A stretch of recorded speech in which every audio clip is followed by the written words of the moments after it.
Hello friends, welcome on my channel news school. आज हम एक कंपनी के एनालिसिस को लेकर के आए हैं जिस कंपनी का नाम है बोरोसिल लिमिटेड। जी हाँ, एक स्मॉल कैप सबसे बड़ी इंडिया की कंपनी जो कि ग्लासवेयर में रीनोन ब्रांड है।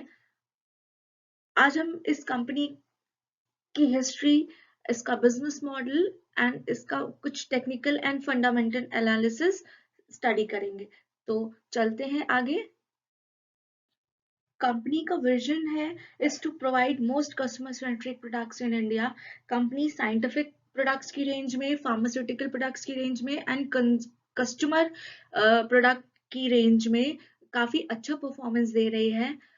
कंपनी के products category tableware, dinner sets, glass tubes, glass bottles, जितने भी ग्लास से रिलेटेड प्रोडक्ट्स हैं इन सब में कंपनी का परफॉर्मेंस बहुत अच्छा रहा है और आगे आने वाले टाइम में भी कंपनी काफी अच्छा परफॉर्म करने वाली है। आइए जानते हैं कंपनी की हिस्ट्री और कंपनी के बिजनेस मॉडल एंड एरिया के बारे में। तो कंपनी जिस टाइम स्टैब्लिश हुई थी इसका नाम था विंडो ग्लास लिमिटेड, और विंडो ग्लास लिमिटेड ही आज बोरोसिल ग्लास लिमिटेड के नाम से जानी जाती है।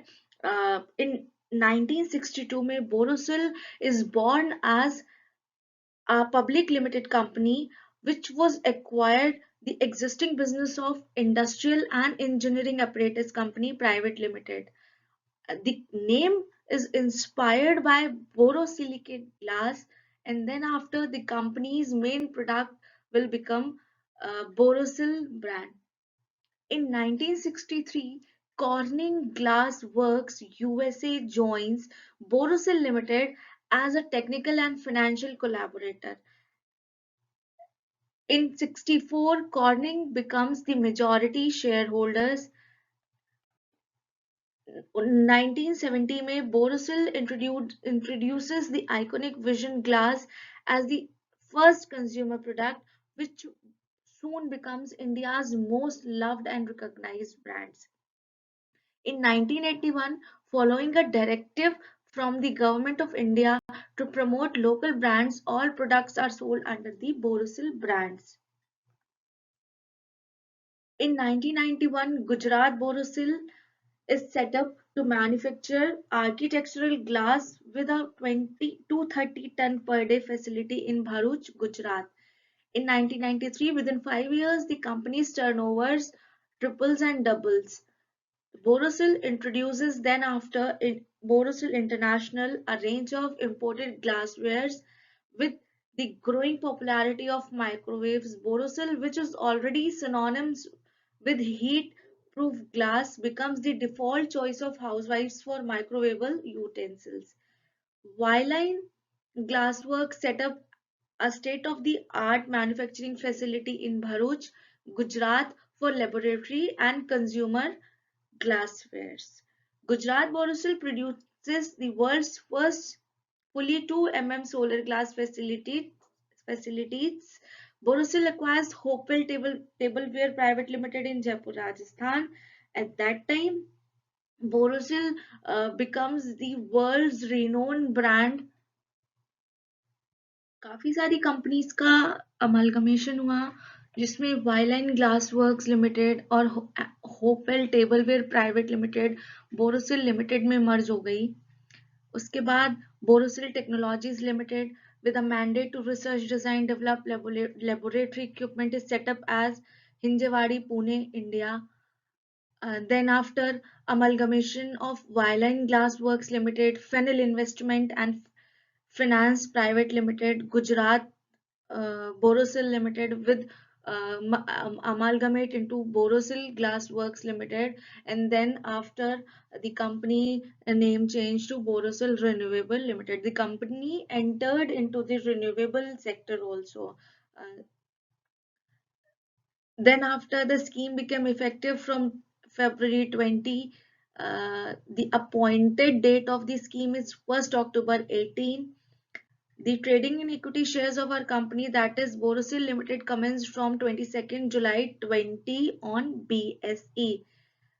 जी हाँ, कंपनी जो है वो लिस्टेड हुई बॉम्बे स्टॉक एक्सचेंज में ऑन जुलाई 2020।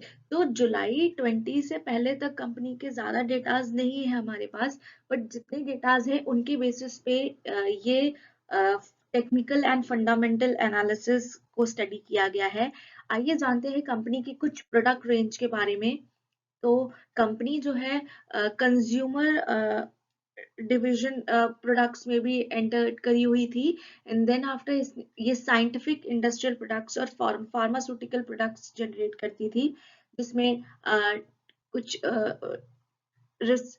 रिसर्च के ट्यूब्स या एक्सपेरिमेंटल ट्यूब्स, ग्लास बॉटल्स, ये सारी चीजें अवेलेबल थी। देन कंपनी के कुछ कंज्यूमर प्रोडक्ट्स अवेलेबल थे, जिसमें स्टेनलेस स्टील की रेंज थी, ओपलवेयर रेंज थी, ग्लासवेयर, सर्ववेयर, सोलर ग्लास की रेंज थी। और जो कंपनी के की कंज्यूमर्स थे वो थे सिप्ला, रेनबेक्सी, जायडस, ग्लेनमार्क, ल्यूपिन एक्सेट्रा। आइए जानते हैं कंपनी के शेयर होल्डिंग पैटर्न के बारे में। तो कंपनी में प्रमोटर्स जो थे वो 70.44% के थे। देन एफआईआई से इनका 2.71 इन्वेस्टमेंट था, डीआईआई 0.06 और पब्लिक से इनकी अंडरटेकिंग 26.80 की थी। देन इनका एनएसई नेशनल स्टॉक एक्सचेंज पर प्राइस इनके शेयर्स का क्या था। तो आप देख सकते हैं कि 20 मई 22 तक का डेटा था, ₹314.45 पर इनका लास्ट प्राइस एनएसई पर गिवन था। फिर कंपनी का पीई रेशियो जो था वो 37.9 था। आप देख सकते हैं ये चार्ट जो डाउनफॉल होते हुए फिर जाकर के दिसंबर में थोड़ा सा अप हुआ, देन अभी अप्रैल 22 में जाकर के स्टार्टिंग पर है, और कंपनी से ये एक्सपेक्टेशंस लगाई जा रही हैं कि ये फिर से एक टॉप लिस्ट शेयर पर जा सकता है।